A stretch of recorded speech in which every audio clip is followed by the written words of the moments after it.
Drug overdoses in the United States claiming the lives of more than 100,000 people. The question is, who should be held responsible? Tonight, there is renewed focus on Illinois' drug-induced homicide law, and now an I-Team data investigation revealing where Chicago area drug deaths are most likely to be pursued as criminal killings, even as critics warn the prosecutions could make deadly overdoses worse.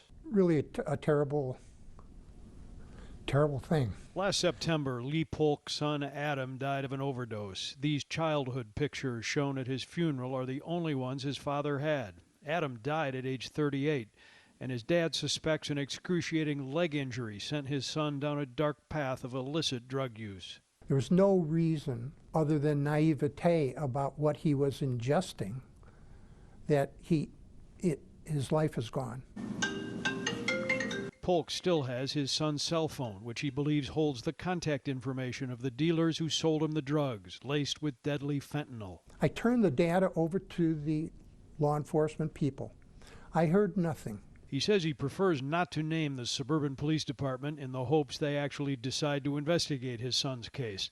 In Illinois, prosecutors are able to file drug-induced homicide or DIH charges against those who provide illegal drugs, resulting in fatal overdoses.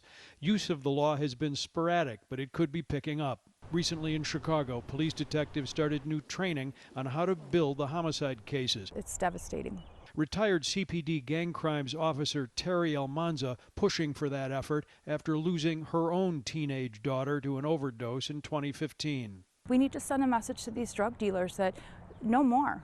They are going to be held accountable. If you are out there peddling this poison, you're going to jail. We've worked comprehensively on fighting the opioid problem, and street drug trafficking is part of the problem. Illinois' Attorney General telling the I-Team his office is also prosecuting drug homicide cases focusing on drug deals that have crossed county lines. Working together on this at the federal, state, and local level has enhanced as a result. So we're coming after you, and we're coming after you working together. An I-Team data investigation tracked 154 criminal cases in Metro Chicago, most since 2016. Of those, almost half were in McHenry County. The collar counties continue to be more aggressive in filing such cases, with DeKalb, DuPage, and Kane logging a dozen or more. But with more than 70 prosecutions, McHenry continues to outpace others. We've charged far more overdose deaths than anybody else in the state of Illinois. McHenry County State's Attorney Patrick Connelly believes aggressive prosecutions in tandem with drug treatment options are decreasing fatal drug overdoses in the county. I think that it's something that more prosecutors, more law enforcement has a moral responsibility to pursue. If you're responding to overdoses with drug-induced homicide prosecutions, you're part of the problem. You're not part of the solution. Northeastern University's Leo Boletsky is a public health law expert and a harsh critic of DIH laws. He says data doesn't support the theory that tough penalties stop people from selling drugs. Instead, he says they criminalize vulnerable drug users, such as family and friends, rather than target drug distributors. Boletsky also claims threats of severe punishment cause fear among the drug-using population, resulting in fewer calls for help and more deaths. We've been trying to arrest our way out of it for decades now, and it's only gotten worse. If you do nothing, that's not good either.